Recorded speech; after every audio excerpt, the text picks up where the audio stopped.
And guys, ito lang lutuin natin. Pamandali ang luto. Pabilis ang luto, guys.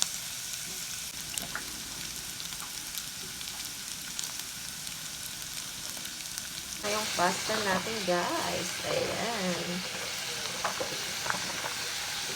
Ito naman yung broccoli.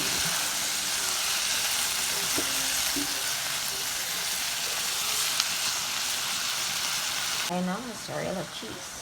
So, ayan guys.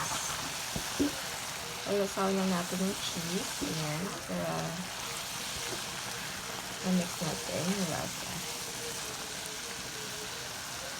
So, ayan guys. Yung ating pasta is ready na. Ayan. Like this guys. Mix natin yung ating pasta. Ayan. O, diba? Very healthy.